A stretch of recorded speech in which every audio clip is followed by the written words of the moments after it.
merci à la Fondation Gabriel Péri et à Michel Mazot, comme à tous ceux qui sont à l'initiative de cette rencontre, à Annette Vialorca.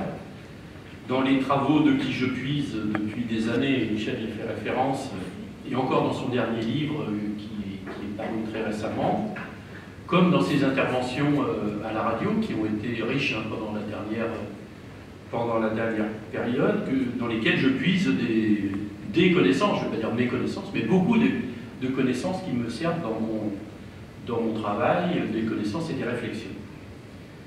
Alors je suis honoré de présenter mon travail dans ce lieu, ce n'était pas prévu à l'origine, mais l'espace Niemeyer, si familier de deux parmi les 47 des témoignages sur lesquels j'ai travaillé. Je pense à Henri Krasuki, si longtemps membre du bureau politique du Parti communiste et qui, plus de 30 ans, est donc venu régulièrement, je pense au moins une fois par semaine, dans ces locaux. Et Roger Trunian, moins connu, mais qui est très présent dans mon travail, dans celui sur la biographie d'Henri Krasuki, comme celui sur les mineurs de charbon à Auschwitz. Une silhouette frêle et déterminée que je croisais dans le hall au début des années 2000, sans savoir l'homme qu'il était, et quelqu'un tout à l'heure faisait référence à l'inauguration de la place Henri Krasuki, et un des discours avait été prononcé ce jour-là par Roger. Nous allons évoquer ce soir le camp et la mine de charbon de Javichowicz, qui porte aussi un autre nom, mais que je me garde bien merci Annette, que je garderai bien de prononcer.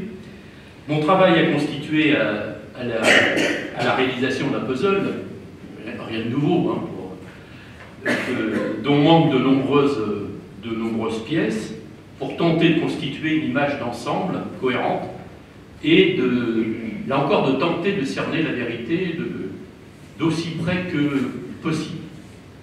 Les paramètres, une riche biographie sur la déportation, on a parlé de travaux d'Annette, mais des centaines de volumes sur les questions de la déportation, mais par contre très rare, pour ne pas dire squelettique, sur Javichowicz. Une étendue chronologique qui s'étend de la fin des années 40 à 1948, et pour le camp lui-même, de août 42 à début janvier 1945. Pas ou peu d'archives, un corpus d'une cinquantaine de témoignages de survivants, corpus qui pourrait paraître un peu trop homogène du fait de ses conditions de collectage, mais bien, et pièces nouvelles par rapport à ce camp, mais d'une façon plus générale par rapport à la vie de ce type de déportés, le compte-rendu du procès d'un capot. On voit bien les limites de l'exercice. Tout ceci incite à la prudence, à prendre garde aux simplifications, et est-il besoin de le redire, à ne pas céder à la tentation de juger l'action de ces hommes. Tous sont des victimes du nazisme. L'image des camps nazis est bien trop souvent unifiée, tous identiques, tous lieux de mort, tous lieux de torture où s'exerce le sadisme des SS, ce qui n'est pas faux, bien au contraire, mais qui en même temps gomme les différences entre les camps et les internés.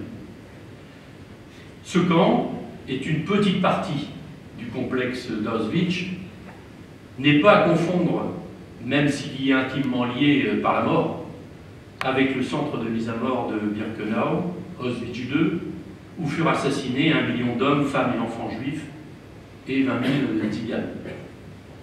Nous sommes en 1942. L'armée allemande subit ses premiers échecs sérieux en Russie. La résistance prend de l'ampleur sur les territoires qu'elle occupe. Contrairement à leur plan, les nazis comprennent que la guerre va être longue, qu'ils doivent l'amener dans une situation difficile, d'infériorité démographique, et que leurs besoins d'industrie sont croissants. ce n'est qu'un début, 1942, on sait qu'ensuite, la guerre va devenir totale. En France, Vichy fournit la main-d'œuvre, STO, juifs, j'en reparlerai, facilite les pillages de l'économie et de l'industrie. À Auschwitz, les SS puisent au gré de leurs besoins des hommes destinés à l'esclavage ou main-d'œuvre servile, pour utiliser les mots d'Annette, pour des travaux dans le camp et pour des installations agricoles, industrielles et dans notre cas de mines.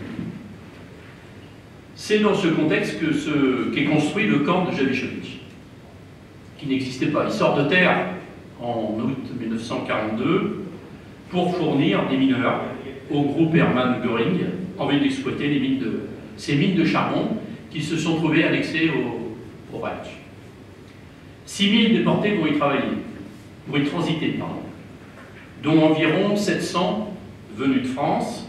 C'est surtout sur cela que j'ai travaillé. La population maximum y est de 3016 en juin 1944, et je viens de lire qu'à Auschwitz, la population maximum est en août 1944, 130 000 détenus. Et quand le camp se vide à l'approche de l'armée rouge, le 18 janvier 1945, il y a encore 1988 de vivants. 3800 sont morts sur place ou sélectionnés, inaptes au travail et transférés pour y être assassinés à Auschwitz, Birkenau. À de très très rares exceptions près, tous sont des hommes, ça c'est 100%, et quasiment tous sont des juifs. Une main-d'œuvre corvéable jusqu'à la mort et sans cesse renouvelée. C'est ce qui va se passer pendant toute la durée du camp. Et c'est ainsi que les convois, cette mise au travail, que les convois de déportés juifs qui vont partir de France vers Auschwitz dès mars et à juin 1942 relèvent tous, pour les autorités allemandes, à la fois de la solution finale, ils sont juifs, et de la tentative d'Himmler de construire un gigantesque appareil industriel avec la main-d'œuvre juive d'Auschwitz. Les déportés des convois 3, 4, 5, 6, donc on est dans les premiers départs. Certains sont fraîchement arrêtés, d'autres internés depuis mai 41, le billet vert pour un grand nombre, voire de décembre 1940, pour des cas un peu à la marge, sont censés être aptes au travail. Et ils ne vont pas subir de sélection à l'arrivée. Sélection, ce mot qui va devenir si douloureusement familier. La mortalité y est néanmoins considérable. Entre 30 et 80% des déportés de ces 4 convois sont décédés après 6 ou 7 semaines qu'ils passent à Birkenau. Parmi ces rescapés, on va les appeler comme ça, 310 sont transférés le 5 septembre 1942 à Javichowicz. Dès l'arrivée, 140 sont atteints par le typhus et renvoyés à Birkenau pour être casés. Puis au fil des mois, en particulier fin juin 1943, et chaque convoi porteur d'une histoire particulière. Les derniers quelques résistants, et c'est les seuls quasiment venus de France qui ne sont pas juifs, arriveront fin novembre de 1944. Revenons un peu en arrière. En août 1942, des déportés, droit commun et politique mêlés, allemands, non juifs, parfois mineurs de profession, vont constituer l'encadrement du camp sous la direction de quelques SS. Un cas classique. À ceci près qu'il y a un mélange. Il y a un mélange de politique et de droit commun. Très rapidement, à la mi-août 1942, dans les jours qui suivent, ils sont rejoints par des déportés germanophones, c'est-à-dire venant d'Allemands, Autrichiens, Baltes, tous juifs, extraits de la zone occupée en France, des camps du sud-ouest de la France, arrivés par les convois 17, 18, 19 de l'été 1942, on y reviendra. Certains de ces hommes, de ceux qui arrivent de la France, ont déjà depuis 1933 un long parcours de résistance à l'État nazi. Les mêmes et d'autres ont participé aux brigades internationales d'Espagne. Tous ont donc l'expérience de longs mois, voire de plusieurs années, des camps du Vernet et de Gurs. Et parmi ces hommes qui vont, bon là il y a des hommes, des femmes, mais qui vont partir parmi les 3035 de ces convois qui vont partir de Drancy durant l'été 42, 650 sont rescapés à Birkenau pour être mis au travail. 250 sont transférés rapidement à la mine, à Javišović, et seuls, sélection ultime, sont effectivement jugés aptes au travail. On sait ce que ça veut dire pour les autres. Et ces hommes, leur spécificité, on vient de le voir, va imprimer une vie particulière à Javišović. Leur connaissance de l'allemand, leur formation, leur fréquente, même si elle est diverse, expérience militante, vont permettre d'emblée, dans ce contexte d'extermination, de sélection absolue pour le travail ou la mort, que les déportés, qui se connaissent nombreux déjà, et disposent d'un embryon d'organisation, de réflexion collective. Les quelques politiques allemands, non-juifs, qui sont arrivés les tout premiers, et les politiques,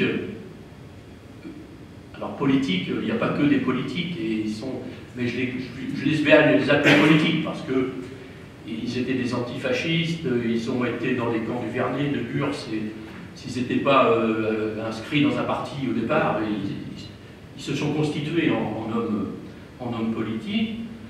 Ces deux populations vont former pendant longtemps des groupes distincts. Je ne sais pas là-dedans quelle est la part du fait d'être juif ou pas juif, mais aussi la part de leur histoire. Ils vont mettre du temps avant d'avoir une action commune, et ce n'est que lors du deuxième semestre 1943, c'est-à-dire au bout de plus d'un an, et avec l'arrivée de jeunes communistes français, je pense à Henri Krasuki, qui arrive à un autre moment. Je parlais de dimension chronologique, mais cela arrive à un moment où ils sont porteurs de l'évolution de la résistance, de l'évolution politique de la résistance, de la conception du Conseil national de la résistance, et tous finissent par se rassembler dans le comité, ce qu'ils appelleront plus tard le comité international.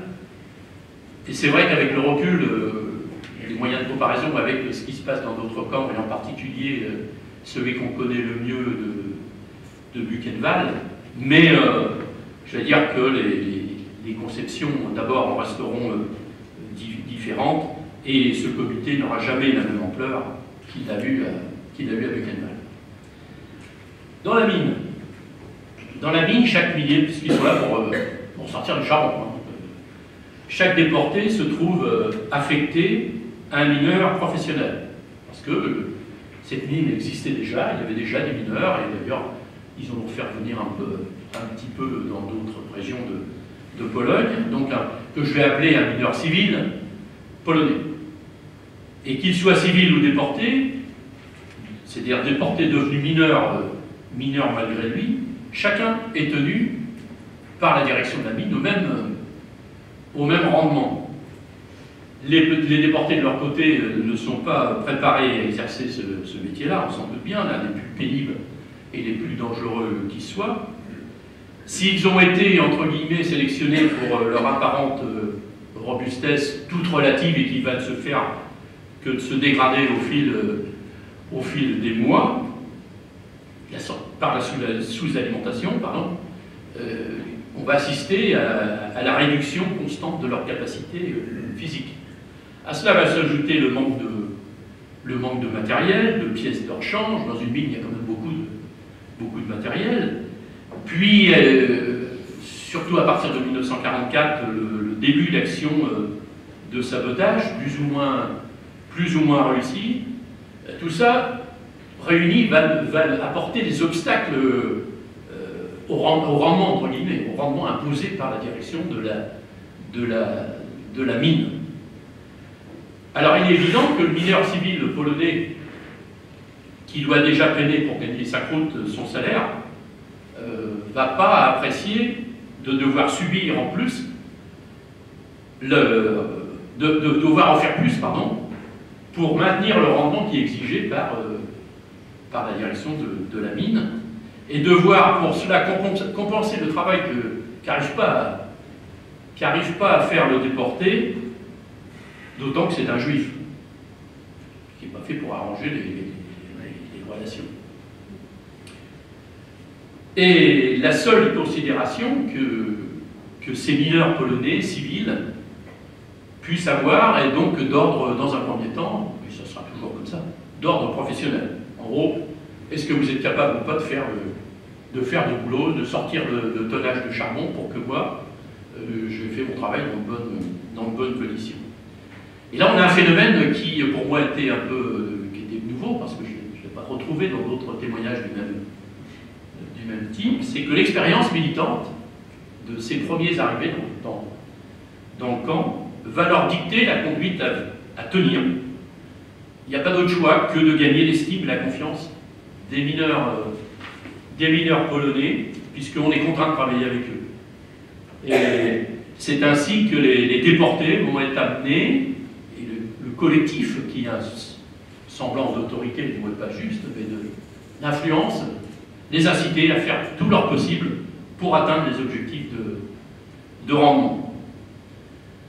Les conditions de vie au fond de la mine et dans le camp, comme certaines attitudes viscéralement hostiles, telles que l'antisémitisme, vont rendre cette résolution difficile, voire souvent impossible à réaliser, d'où la mortalité considérable.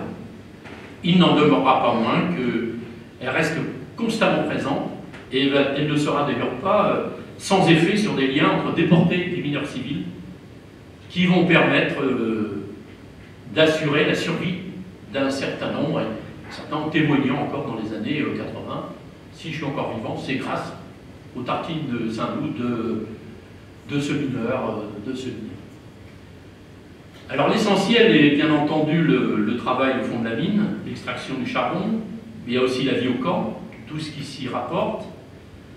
Pour le déporté, et là on est davantage dans ce qui se passe dans d'autres camps, ces tâches, à chaque minute, chaque seconde, sont inscrites dans une stratégie de survie. Certaines vont être l'occasion d'échapper à la mine, d'occuper un poste clé, d'y gagner un peu de tranquillité, et dans cette ambiance famélique, y gagner un peu de soupe. Mais c'est aussi à la surface que peut s'organiser un semblant de vie collective, de ce que je vais appeler de résistance. Alors cette résistance, cette notion de résistance, dans le contexte, elle doit forcément être définie, elle n'a rien à voir avec d'autres formes que l'on connaît. Moi je retiendrai un certain principe qu'on retrouve dans la résistance en général, la volonté de suivre, de nuire à un ennemi identifié en empêchant la réalisation de ses objectifs, la conscience de le faire, de résister, qui prend des formes, des degrés divers, un engagement dans l'action fondé sur la transgression d'interdits, impliquant des risques de répression.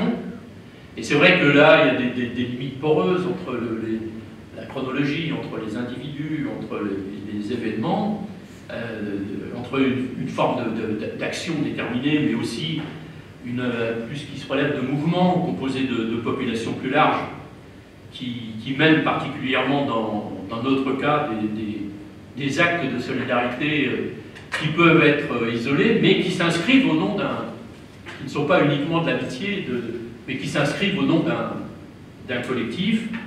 On peut donc parler d'un embryon de résistance qui est bien repérable dans ce camp de Javichowicz, en gardant toujours à l'esprit que l'anéantissement total d'une partie de la population ne laisse aucune place à cette entrée à cette entraîne en résistance. On a bien vu au travers des chiffres que je donnais. Il faut à chaque fois être en situation de pouvoir le faire. Si on est assassiné, la question ne se pose plus.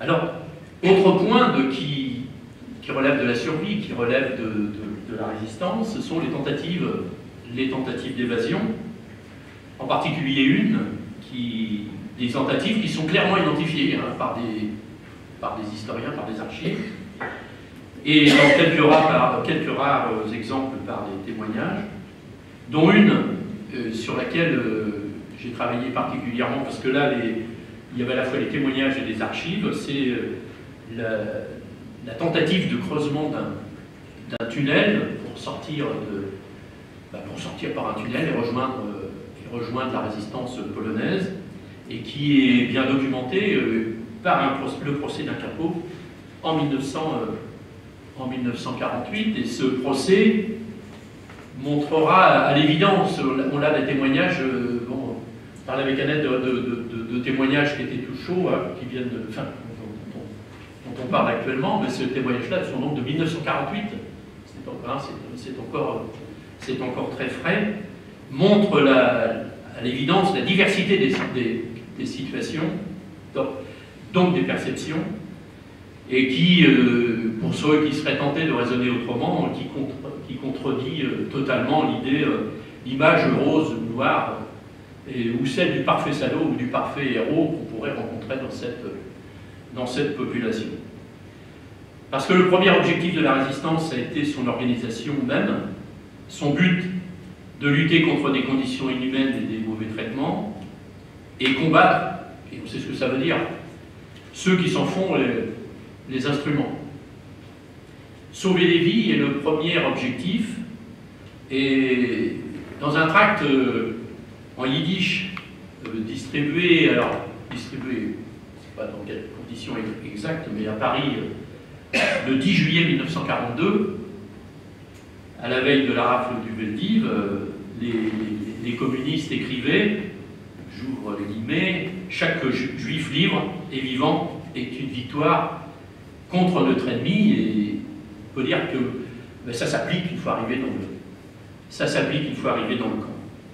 La solidarité pour la survie est donc d'autant plus vitale que les conditions de détention sont plus destructrices. C'est parfois souvent la seule forme de résistance susceptible d'être exercée, préalable à toutes les autres. Alors les témoignages, pour en revenir à eux, n'échappent pas à la première question, celle du choix de cette solidarité. À qui faut-il donner le bout de pain supplémentaire? Qui et comment se prend la décision? Bon, la réponse des témoins et les classiques,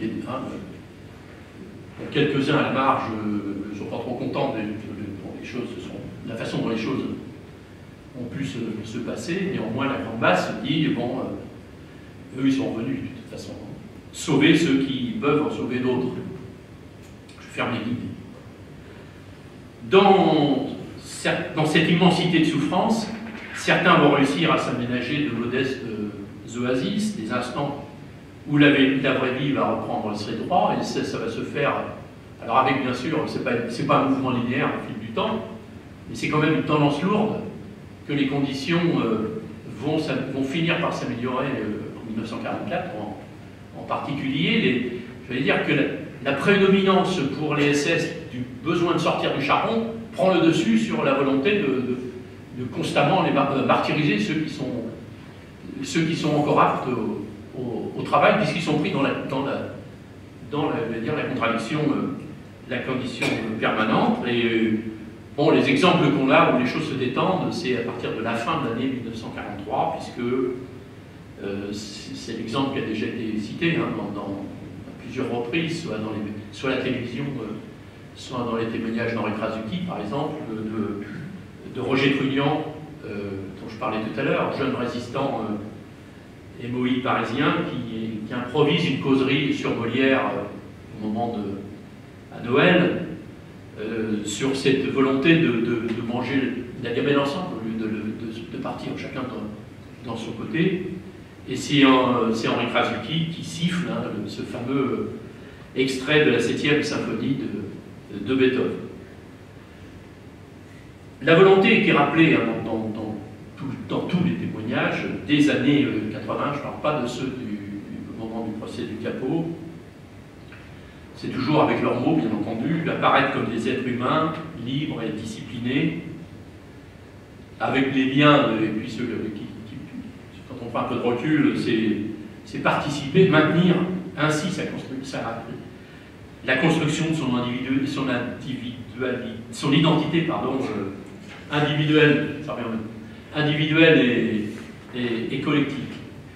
Alors bien entendu, je fais l'espace délibérément, parce que je ne pas tout faire, sur bien d'autres aspects de cette vie, survie au camp, et pour l'instant, même si au travers de mon exposé, on commence à voir les lignes de force, sur la seule question qu'on pourrait dire vaille, c'est quelle chance ils avaient ces hommes de revenir, et en effet de cette épreuve, et les effets de cette épreuve sur le reste de leur existence.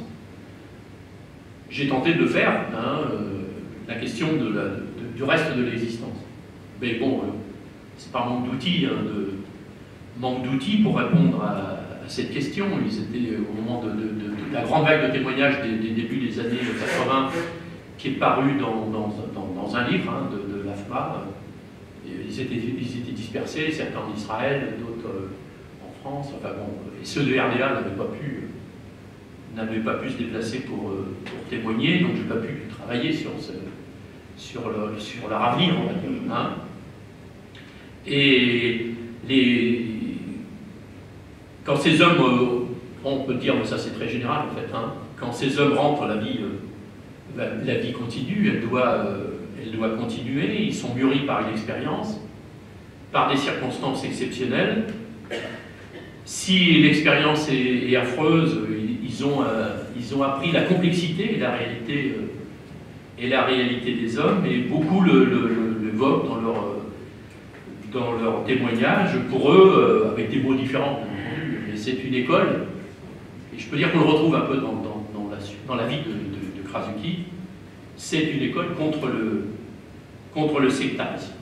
Et enfin, bon, ma dernière phrase, ils évacueront, comme je disais, le 18 janvier, et le camp de Clavichowicz, il est au bord d'une route, et commence à défiler sur cette route ceux qui évacuent le camp de Auschwitz, et ils vont rejoindre hein, sur la route, mais ça peut être un autre aspect de la discussion, ceux qui ont engagé cette marche de janvier 1945.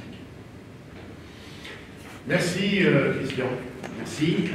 Comme indiqué précédemment, Annette réagit la première. Bon, alors je vais réagir la première en disant que les historiens se trouvent devant une difficulté particulière quand ils veulent écrire une histoire des camps, non point du point de vue de l'administration par les nazis des camps, parce que là il y a, disons, beaucoup d'archives, mais du point de vue de ce qu'a été le sort des détenus. Et effectivement, la seule façon de procéder, c'est celle qu'a utilisée Christian Mangeoire, c'est-à-dire de recueillir ou de lire les témoignages qui ont été écrits, en ayant toujours une grande attention, ce qu'il a, à la période où le témoignage est produit. C'est-à-dire qu'un témoignage de 45, 6, 7, 8, comme les témoignages qui sont produits au procès du Capot Oleg, c'est pas la même chose que ces témoignages un peu, vous l'avez dit, homogènes, qu'on retrouve dans ce volume publié par l'AFMA, qui s'appelle Clavichowicz, annexe d'Auschwitz. Donc ça c'est une première remarque. Je voudrais faire aussi, peut-être parce que tout le monde ici n'en a pas pris vraiment conscience, que les camps d'Auschwitz sont des camps où sont déportés, sauf quelques exceptions. Hein, il y a 3 convois qui ne sont pas des convois de juifs, sont déportés les juifs. Et que résistants ou pas résistants, les nazis s'en fichent. Par exemple, un résistant non juif ou non distingué comme juif qui est arrêté en France, s'il n'est pas fusillé, il y en a beaucoup qui sont fusillés tout de suite. Une partie des camarades d'Henri Krasuki, de Roger Truman ont été fusillés, c'est la fameuse affiche rouge.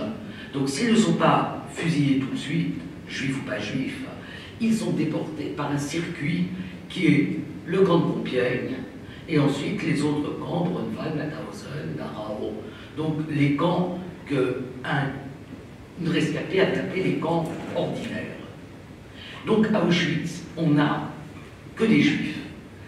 Que ces juifs aient été arrêtés alors qu'ils avaient été filés, ce qui est le cas de Henri Krasuki et de ses camarades, filés parce qu'ils étaient dans une organisation extrêmement ramifiée de résistance, ou parce qu'ils ont été arrêtés dans une rafle, ou parce qu'ils ont été arrêtés pour une infraction à la législation anti-juive, par exemple, parce qu'ils ne portaient pas l'étoile.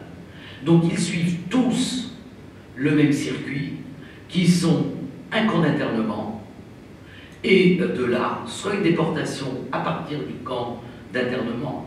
Par exemple, vous avez un convoi qui part directement du camp de Pithiviers, soit le trajet classique majoritaire, c'est on est arrêté, on fait de la prison ou du dépôt ou un camp en province, on est transféré à Drancy, et de Drancy, on est mis dans un convoi vers Auschwitz. Donc ça me semble être très important. L'autre chose qui me semble importante et qu'on voit très bien dans le livre de Christian Langlois et qu'il a répété, c'est ce complexe de camp d'Auschwitz qui ne ressemble à rien. Parce que, de fait, les nazis avaient installé d'abord un camp de concentration ordinaire pour Polonais qui a fonctionné pendant 2 années que pour Polonais. C'est ce que tout le monde a dans l'image, les fameuses casernes angliques avec l'expression Arbeit macht frei. Mais très vite, ils ont dessiné une zone de 40 km² qui était une zone d'intérêt économique de la SS.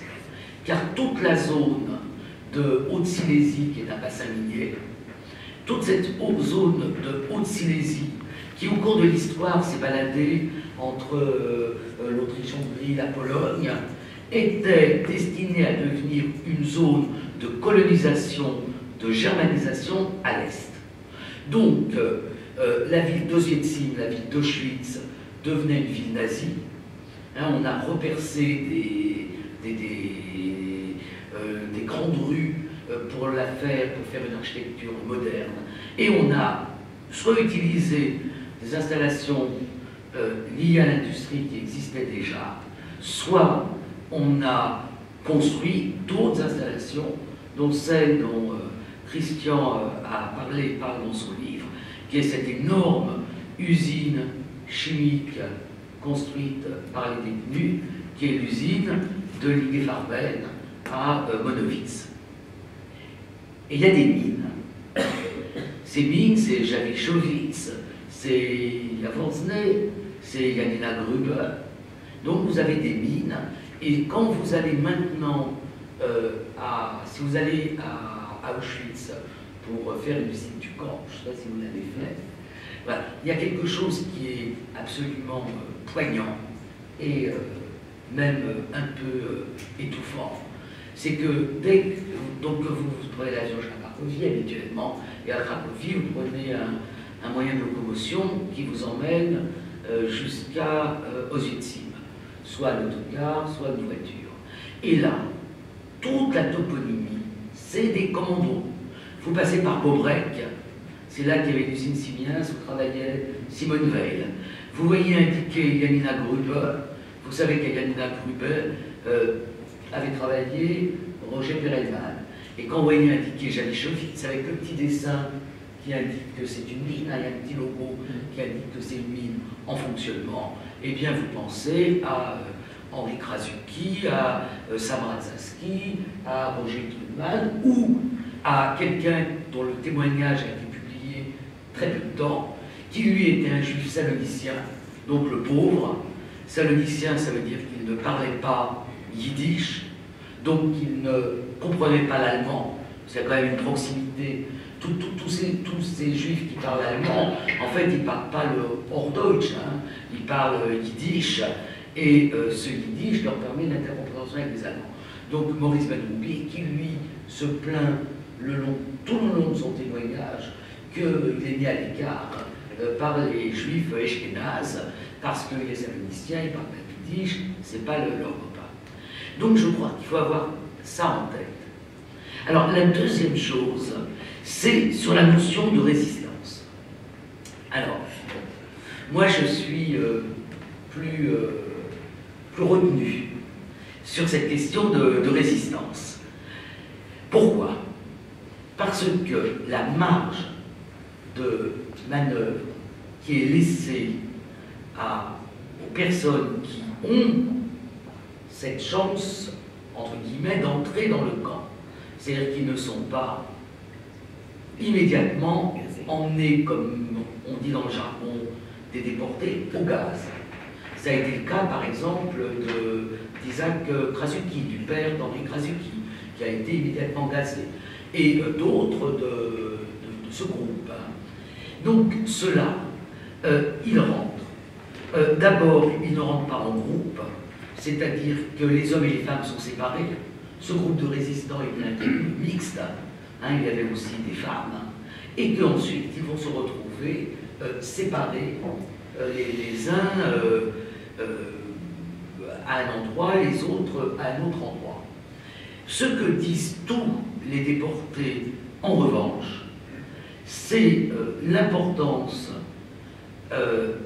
d'abord d'une sorte de conscience de soi-même, qui consiste tous, qu'ils aient été résistants ou pas, mais qui consiste à se laver, quel que soit le temps qu'il fait, qui consiste à ne pas ramasser les épluchures par terre, qui consiste, donc ils racontent tous qu'ils se sont fait une règle personnelle pour la survie. Et tous racontent que la survie, elle est liée à un petit groupe d'amis qui se soutiennent dans les moments difficiles. Alors, est-ce qu'on va appeler ces groupes-là des groupes de résistance ou pas? Alors, si on prend résistance au sens physique du terme, qui est résister, c'est agir contre, donc agir pour la survie, oui. Mais je ne pense pas qu'ils aient eu cette possibilité d'organiser beaucoup une activité. Sinon, effectivement, ces rencontres, mais vous trouvez ça par exemple chez les femmes, très bien raconté par Charlotte Delbo, qui était dans ce convoi du 24 janvier 1943, qui est le convoi le plus célèbre au sein du Parti communiste. Parce que ce convoi de femmes qui a été envoyé à Auschwitz, elles étaient 230, la moitié d'entre elles étaient communistes, une partie d'entre elles avait des noms, étaient de grandes résistantes, mais avaient aussi des grands noms. Maï Politzer, dont le mari venait d'être fusillé, Daniel Casanova, qui, elle, a attrapé le typhus et qui est morte à Auschwitz de maladie, et donc Charlotte Delbo raconte très très bien toute cette solidarité entre femmes qui leur a permis, qui a permis à 49 d'entre elles de survivre. Alors, la dernière remarque, quand j'ai reçu le livre de Christian Langeois, je crois bien lui avoir envoyé un mail en lui disant « je suis bluffé ». C'était mon expression. Exactement. Alors j'ai été littéralement bluffé par le dernier chapitre. Pourquoi? Là, les nazis avait un système excessivement pervers qui consistait à doubler toute la hiérarchie nazie d'une hiérarchie de détenus. C'est-à-dire que vous aviez un chef de camp nazi, un chef de camp détenu. Vous aviez un chef un contremaître nazi, vous aviez un capot détenu. Et ça pose des problèmes infinis. Et notamment les problèmes de la nature de la résistance, quand l'organisation de résistance arrive à ces postes-là. Ça a été le cas de l'organisation polonaise patriotique de résistance qui s'installait à Auschwitz dès 40. Et ça a été le cas, bien évidemment, le cas emblématique de tout ça, c'est bien évidemment Buchenwald. Donc vous avez cette double hiérarchie. Mais à la Libération, il y a eu des procès. Il y a eu des procès de Capot. Et moi j'ai toujours écrit, il faudra un jour aller voir ces procès de Capot, c'est peut-être pas encore temps. Bon, on a du mal à toucher à ces choses-là, parce que on touche, et Christian l'a dit et écrit, à des choses extrêmement délicates. Qui sommes-nous assis dans cette belle salle, bien nourris, ayant dîné avant ou ayant dîné après, bien habillés, pour porter des jugements sur le comportement de ces hommes et de ces femmes mis dans des situations très extrêmes. Et Christian est le premier à avoir été consulté à un procès de Capot. Il ne donne pas le nom de famille du Capot.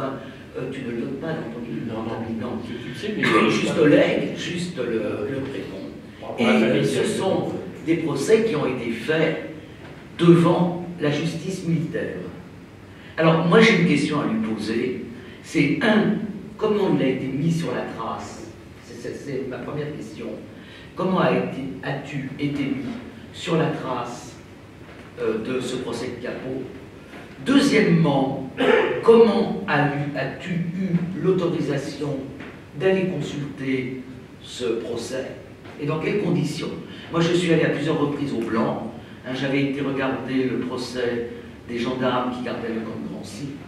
Et puis, j'avais eu brusquement une idée lumineuse quand je faisais la biographie de Thorez. C'est comme Maurice Thorez avait déserté et qu'il avait eu le procès, il devait y avoir le procès de Maurice Thorez au Blanc. Donc j'ai effectivement regardé le procès par contumace de Maurice Thorez au Blanc. C'est un effort considérable parce que le Blanc, c'est entre Châteauroux et Poitiers, inaccessible. Donc pour aller voir ce tout petit dossier, 1h30 de travail, j'ai loué une voiture. Je suis allé jusqu'au Blanc, j'ai dormi à l'hôtel du Blanc, j'ai dîné à la pizzeria du Blanc. Ce qui est, quand tous les chercheurs sont allés au Blanc, se racontent leur nuit trépidante au Blanc. Et je suis allé après avoir pris rendez-vous des semaines à l'avance. Et on m'a dit, oui, vous comprenez, il y a une place de lecteur. Donc il faut retenir la place. Et on travaillait, ça a peut-être changé, avec un gendarme qui nous surveillait pendant tout le temps. Et rien à faire pour avoir la photocopie, j'avais écouté avec lui. C'est public, c'est pas un scoop que Maurice Thorez a déserté, tout le monde le sait. Je ne vais pas faire un scandale universel. Voilà, donc ma première question, elle porte sur voilà, Christian Langeois est le premier historien à avoir consulté à la justice militaire un procès de Capot.